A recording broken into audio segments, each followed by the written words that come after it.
Reading cancelled manga is a bittersweet experience.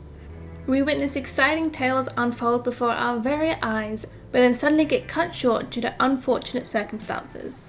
Readers are often felt incomplete as we're left with unresolved character arcs, rushed endings, or in some cases, no ending at all.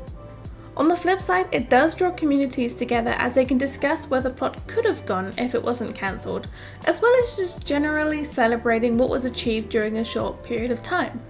Cancellation can happen to any mangaka, whether they're just starting out or whether they're considered manga royalty. With that being said, here are my favourite cancelled manga.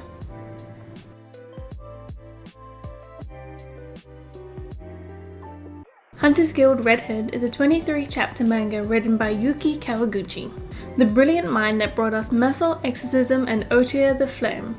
I'm often a fan of taking a beloved story and reading its alternative tales.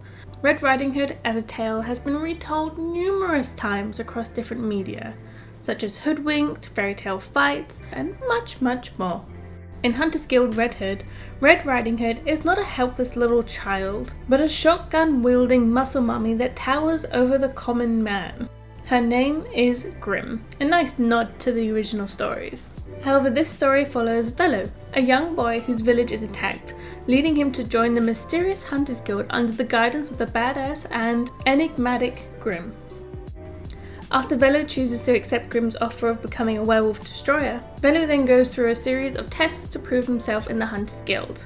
Think entrance exam in Hunter x Hunter. However, it's through this testing phase that we get introduced to the muscular goddess called Debonair Diamond. I love her so much. However, it's during this training arc that this story takes a sudden shift. We discover that the world of Red Hood is actually trapped in this quote-unquote storybook controlled by an unseen narrator. The storybook mentioned is the physical manga we are reading, and the narrator is the mangaka itself.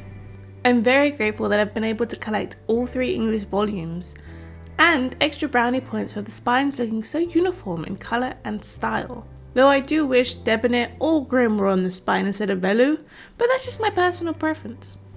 Like, I get he's the main character and such, but you know, they're pretty cool. Hunter's Guild Red Hood is a super action-packed twist on the classic Red Hood tale, and it's unfortunate that it ended so abruptly. But I do wonder where the story would have gone if it hadn't been cancelled. Potentially more muscle mummies, perhaps? Side note, I recorded and edited most of this video before the cancellation of Otia and the Flame, the other work from Yuki Kawaguchi, and even though I preferred this story to the Nordic tale, I'd still recommend checking them both out. Though it is kind of crazy my last video is already outdated, I really need to edit more often.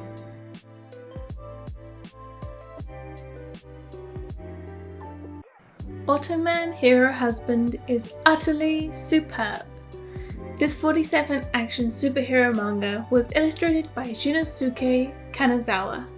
It follows Soya, a meek salaryman who just wants to support his wife, but whose life is flipped upside down when aliens invade Earth and forcibly turn him into a biomedical superweapon. On paper, this is very similar to the origin story and the well-known anti-hero Venom, but instead of the rough and tough of Tom Hardy and his interesting American accent, we have an adorable salaryman with glasses. And what fuels Soya's alien superpower? Well, of course, it's the sheer passion and love he has for his wife, Yuka. He needs an extra boost to jump over a skyscraper, he'll just think about Yuka's recent batch of cookies. Or he wants some extra speed to run across some water, he thinks about the time Yuka cleaned the house during his busy day at the office. And he needs to fuel up just before a boss battle, he'll share an intimate night with Yuka. What resonated with me in regards to this manga was the delivery of how much Soya loves his wife. Not only was I chuckling at the comedic delivery, but I was almost misty-eyed with how much love was being showcased. On a more personal level, Soya and Yuka reminded me of the real-life versions of my fiancé and I, both personality-wise and appearance-wise. All we're missing was a parasitic creature living in our quarters, but I guess you could describe our cat that way. The art style of Ottoman is unexpectedly grotesque with the alien character designs and the gory fight scenes. However, it balances out with the tranquil and romantic slice of life moments. By using this romance-fueled alien superpower, Sawyer fights not only for humanity, but for the promise he made to Yuka, to live a normal, happy life together. Just as the series was shaping up to be a deeper narrative about identity, love, and the resistance against oppression, it was ultimately cut short. It then rapidly rushed its last arc. Picture a rushed version of the final arc of Demon Slayer in which there are a league of uniquely powered overdoers, and Ottoman needs to defeat them super duper quick.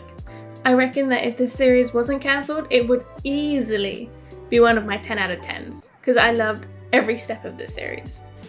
I was on a mission to purchase this manga before it got lost to the history books. Unfortunately, I was having a lot of trouble ordering the English physical copies on any UK distributor. So I did the next logical thing, which was to order the entire Japanese series from CD Japan. And not only was it somehow cheaper, but this meant I got all the manga before the first physical volume dropped in the UK.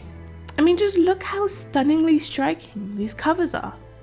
It's like a romantic comic book and manga hybrid.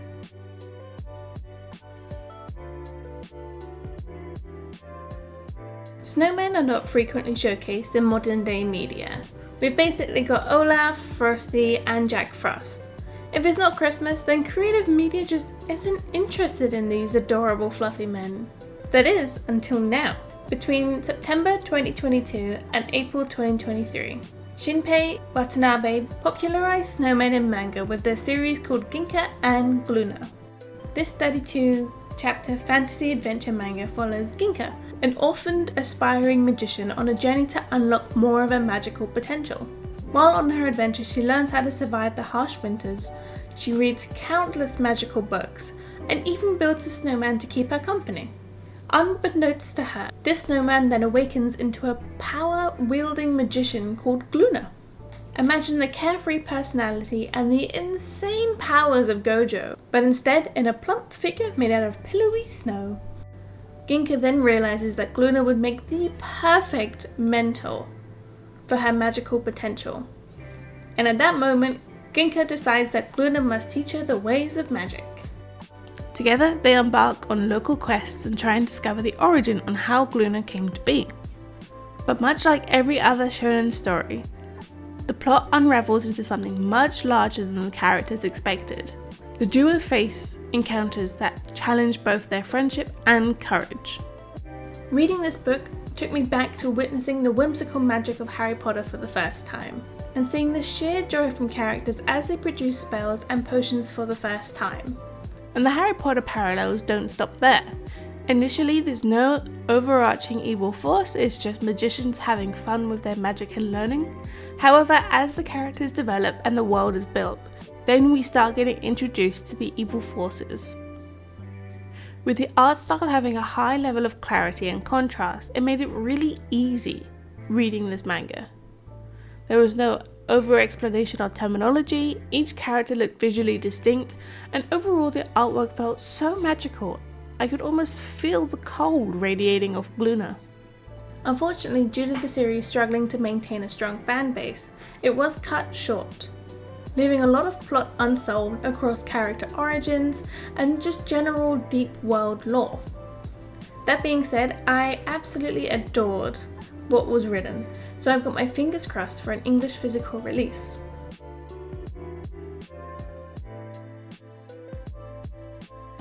I posted a tweet a while ago mentioning that what I read was not a manga, but a magnificent work of art. The Wizard and the Red Pilgrim is a short story that follows Benny and Hakuto in a world teeming with wizards who slay humans in their unrelenting pursuit of blood. Hakuto, who is equipped with only a mouth on his face, is a wizard cursed with the hunger of blood. Benny is a small innocent child untainted by the cruelty of the world. The only thing that she owns is her name. Both characters have very lonely paths, but once acquainted they realize that they can conquer their paths together. Throughout their journey they come across forgotten civilizations and cursed battlefields, while also meeting corrupt wizards along the way. Each of these character encounters represent echoes of a distant time, or are themselves a personification of guilt, grief, and human weakness. With how stunningly beautiful and thought-provoking this manga is, it is commonly compared to bibliomania. There is sparse dialogue between the characters as they venture through surreal landscapes and encounter mythical beings, and both have similar art styles of heavy ink shadows and textured line work to help emphasize the visual storytelling. With some panels, I even found myself in awe. The scale of the panels really helped to emphasize the loneliness of each characters and the world surrounding them. Plus, with the amount of detail that went into some panels, I found myself completely absorbed and lingering on panels for quite some time. It honestly felt like I was transported into a gallery or museum of some sort created by this author. This manga was cut short, supposedly due to the author's health. However, since cancellation, Shida has released other tales called Gibbet Room and Chimera 51. The Wizard and the Red Pilgrim is incredibly short, tallying up a total of 10 chapters, but with that, it can easily be read in a single day. So I highly encourage you witness this beautiful experience.